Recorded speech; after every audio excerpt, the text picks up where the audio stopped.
झांक में मिला दिया था, केवल एक बचा था कसाब। और साहब उसको किस तरीके से जेलों में रखा गया दामाद बना करके। आप लोगों ने सब देखा, आप लोगों ने सब जाना होगा। हमारे जो दिल्ली के मुख्यमंत्री उनके पक्ष में खड़े हो गए, केजरीवाल जी बोले इनका भी परिवार है, इनकी फांसी रोक दो, फांसी रोक दो, फांसी रोक दो। अपनी खांसी तो रुक नहीं रही थी।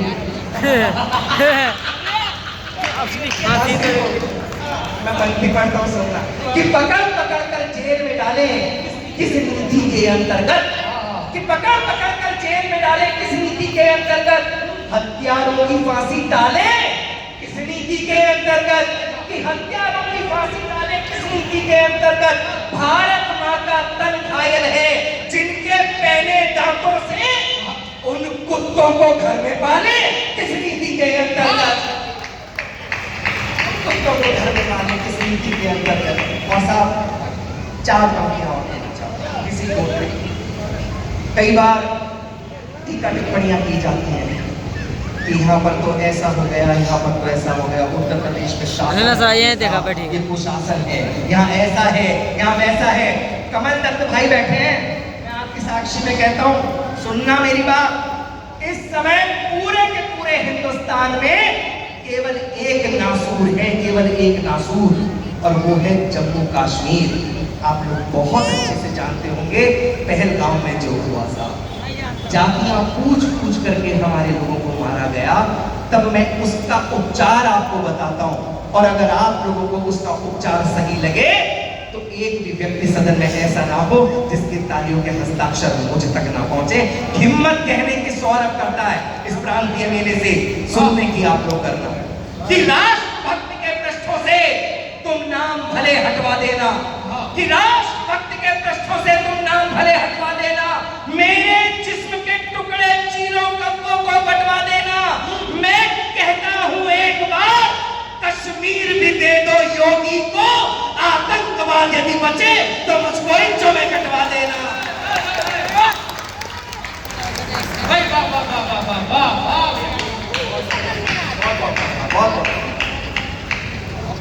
एक कविता के कुछ एक केवल सुना करते हैं। मैं एक निवेदन ये पहलगाम हमला ना है लीला, मैं क्रम को आगे बढ़ाता हूं। आपने नाम पूछी मारा था ये शहरी मारे चीकड़ो थी में, और वो दोनों बहुत बहुत देशभक्ति वाला। मैं अपना समय इसलिए कम करता हूं ताकि हम उन दो कवियों को बहुत मन के साथ सुन सकें।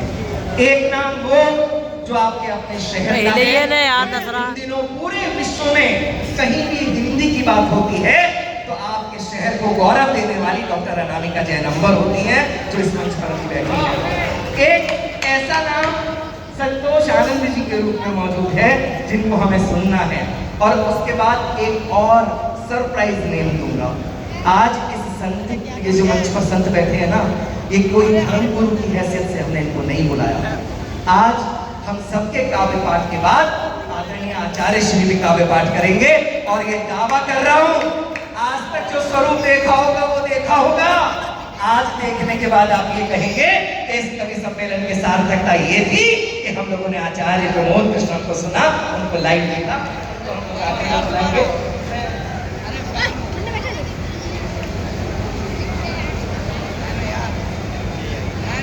मैं सीधे सीधे बिना किसी भूमिका के अनामिका को आमंत्रण देना चाहता हूँ, वो आए और इस कवि सम्मेलन को जिस दिशा में लेकर के जाना चाहे जाएं। एक बार मेरे इस कथन पर आप जोरदार तालियां बजाएं। आमंत्रित करता हूं डॉक्टर अनामिका जयनंबर।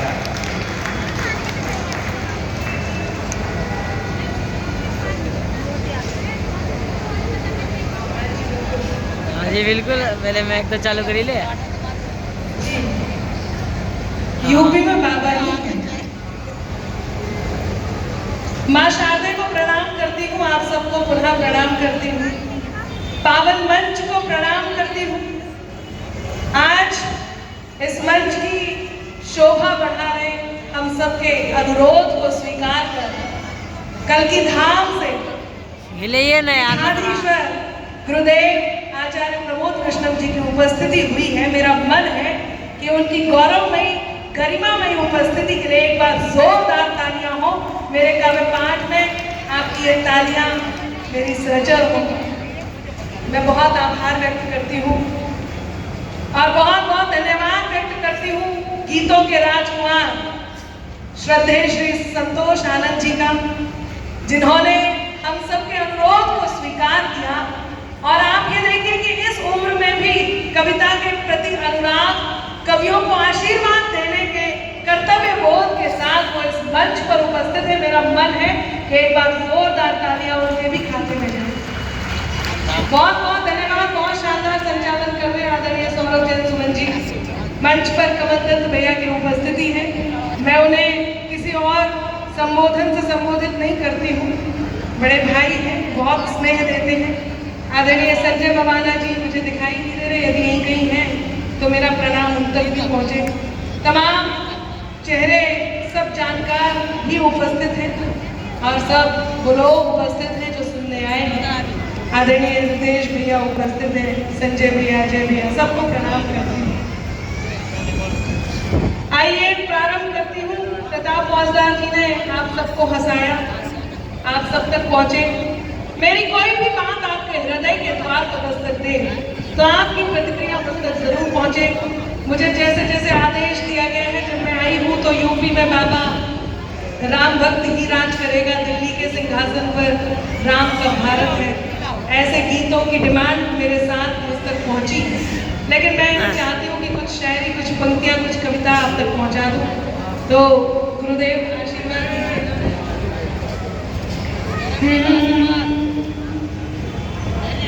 मेरी चिर परिचित प्रारंभ जिनसे मैं प्रारंभ करती हूँ। आप सबका मन रजत भैया आप आइए बैठिए।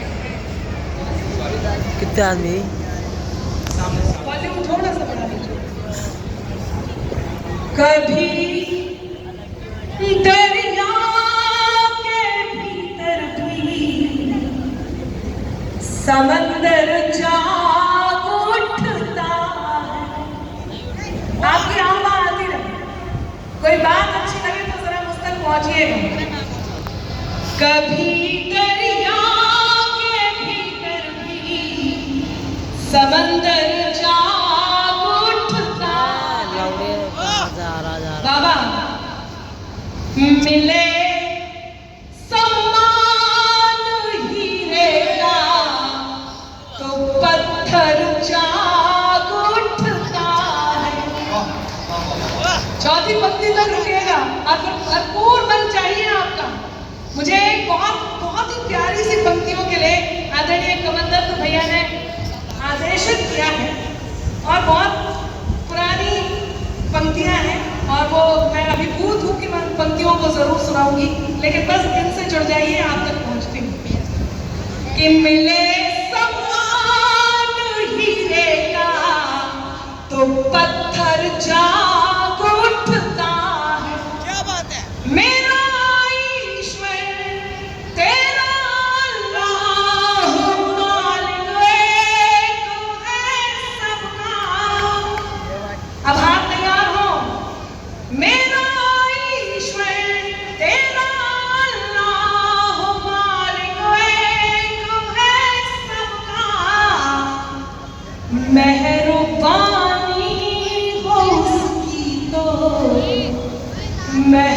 मेहरबानी हो उसकी तो मुकद्दर जाए।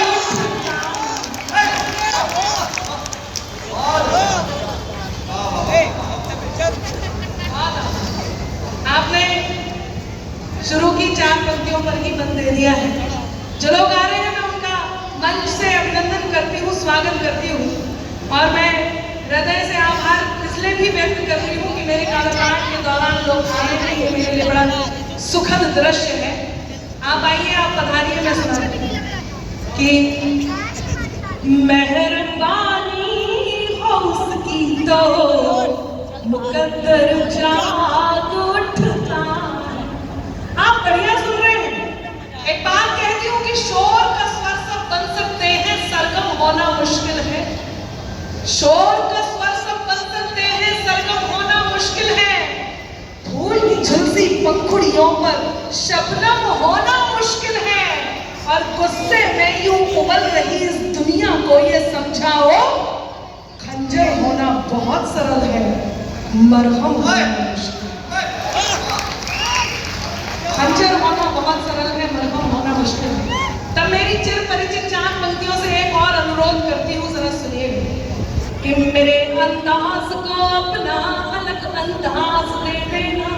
क्या बात है। आइए, मेरे अंदाज को अपना अलग अंदाज दे देना, चली आऊंगी मैं सब छोड़कर। वाला छिलको की रंग करेंगे, छिलको पीछे वो झाटू राम, वाह क्या बात है तेरी बहन का हाथ है पांडू। आवाज दे देना, तुम्हारे ही लिए ये गीत ये गजलें लिखी मैंने, तुम्हारे ही लिए ये गीत ये गजलें लिखी मैंने, सुनाती हूँ तुम्हें तुम तालियों का साज दे देना, सुनाती हूँ।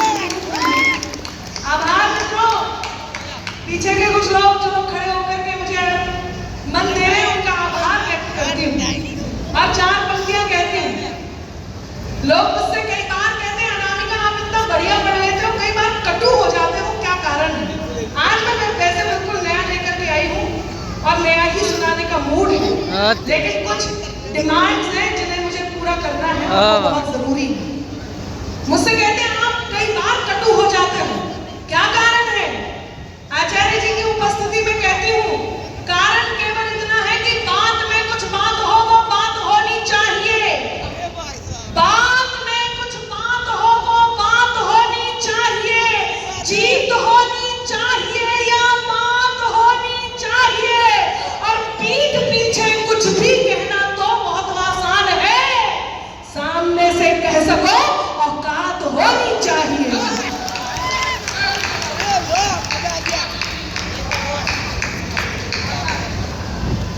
क्या शानदार सुंदर, झिलकू को मजा आ गया। सामने से कह सको औकात होनी चाहिए। एक बदलाव इस देश में आया है, आपने यदि महसूस किया हो तो मेरे साथ हो लेना जरा, कि खुद की खातिर जीते थे, अब देश में मरना सीख गए। खुद की खातिर जीते थे, अब देश में मरना सीख गए। मझधारों में कफन बांध कर लोग उतरना सीख गए, और कल तक जुगनू तक भी हमको धमका देते थे, पर अब हम सूरज से आंख मिलाकर बातें करना सीख गए।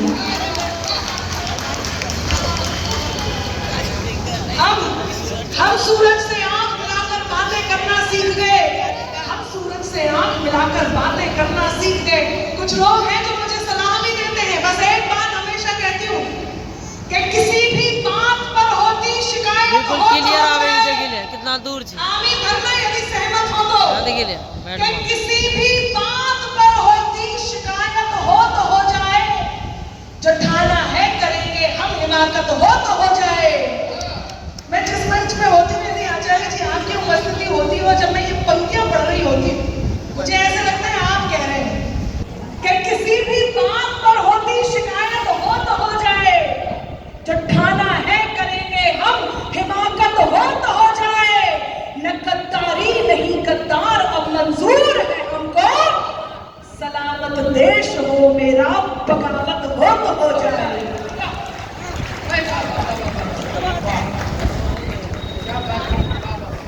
कितना बढ़िया, सलामत देश हो मेरा, बगावत हो तो हो जाए। इससे क्या फर्क पड़ता है हम किस कौम के हैं? 4 पंक्तियां कहती हूँ, सुनिएगा कि तुम्हारे दिल में रहता जो वही अरमान दिल में, मेरा मजहब कोई भी हो मगर ईमान दिल में, अमीरी के अता की है कलम देकर मुझे रब ने, मोहब्बत शायरी में और हिंदुस्तान में।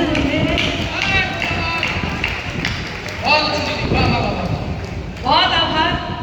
मुझे भी समय की सीमाएं पता है, मुझे वर्दीधारी दिखाई दे रहे हैं, बहुत सारे अलग अलग तरह के व्यक्ति, 11:30 बजे लाई मेरे बहुत मन की पंक्तियां हैं जो मैं जब भी देखती हूँ, पुलिस वालों को देखती हूँ, सैनिकों को देखती हूँ, कोई भी कहीं पर भी देखती हूँ, मेरा मन करता है कि मैं ये पंक्तियां जरूर सुनूं। चाहे पटेल मंडप हो, नौचंदी, इतना बड़ा नौचंदी का मेला हो, इतनी सारी व्यवस्थाएं हो, चाहे वो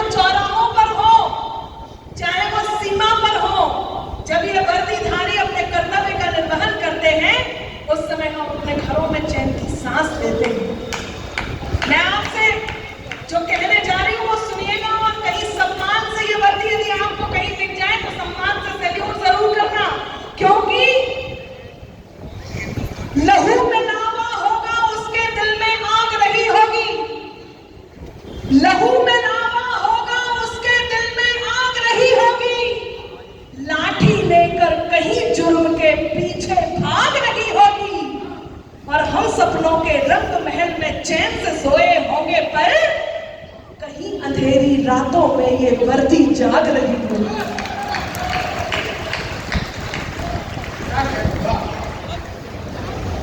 बहुत धन्यवाद। कितना मन दे रहे हैं, जरा मन दिया है तो मैं कुछ नई पंक्तियां पढ़ना चाहती हूँ। मुझे जरा साथ दे के बताना देश भर में कैसे सुनी जाएंगी। सब बताएंगे ना? पीछे वालों आपका भी मन मांगती हूँ। मैं हमेशा नए प्रयोग करती हूँ, खासतौर से मैं मेरठ। अच्छा नासिर जी कहाँ पे? नासिर सैफी जी, अच्छा आप यही हैं, बहुत धन्यवाद। मैं सोच रही थी कुछ श्रृंगार का भी सुनाऊं, मुझे बोल रहे थे कि श्रृंगार का सुनाना, फिर मैंने पूछा आपकी शादी हो गई? अच्छा आप सब मोहब्बत में तो है ना? सब मोहब्बत में है? नहीं हाथ खड़ा करके मत बताइए। आपको देख के लग रहा कई मोहब्बतों में, सब मोहब्बत में है। यदि आप 25 साल के हो गए हैं और अब तक आपकी शादी नहीं हुई है, नासिर जी, यदि 25 साल के हो गए और शादी नहीं हुई है तो ये मान के चलना, और यदि आपकी गर्लफ्रेंड भी नहीं है तो ये मान के चलना आपका जन्म केवल जनगणना में सम्मिलित होने के लिए हुआ। इसके मोहब्बत में जरूर रहिए। चार मुझे कहती हूँ, जरा साथ देना, तालियों से आइए। मेरे गले में जीत की माला जो पड़ी है, क्या बात है, लगना चाहिए।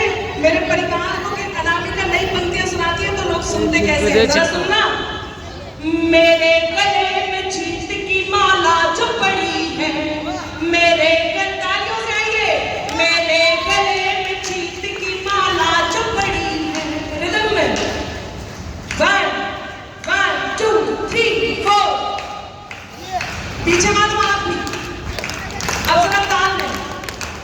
मेरे गले में जीत की माला जो पड़ी है, मेरे गले में जीत की माला जो पड़ी है, मेहनत के मोतियों से बनाई ये लड़ी है। मेरे गले में जीत की माला जो पड़ी है, मेहनत के मोतियों से बनाई ये लड़ी है। सपनों का वजन वो ही उठा सकते हैं आदित्य, सपनों का वजन। चौथी पंक्ति में मैं मानती हूँ कि सपनों का वजन वो ही उठा सकते हैं कि जिनकी रीढ़ हौसलों के दम पे खड़ी है।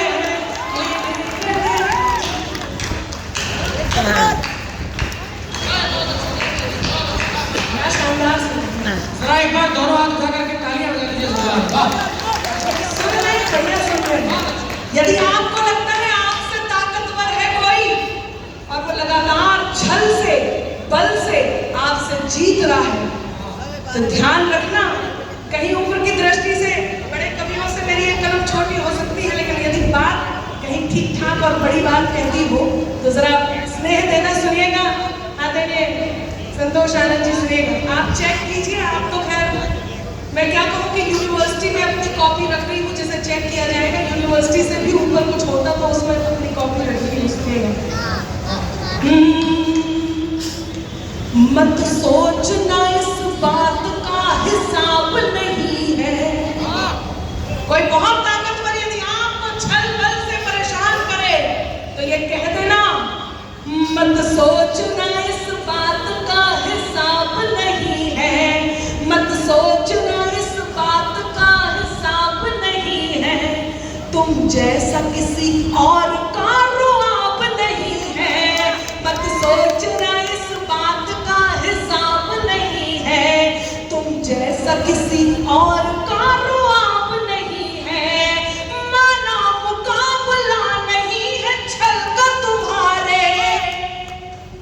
अब चौथी पंक्ति में मैं मानती हूँ, खासतौर से पीछे वालों आपसे भी और आप सबसे भी, कि माना मुकाबला नहीं है छल का तुम्हारे, माना मुकाबला नहीं है छल का तुम्हारे। परोस के न्याय का भी तो जवाब नहीं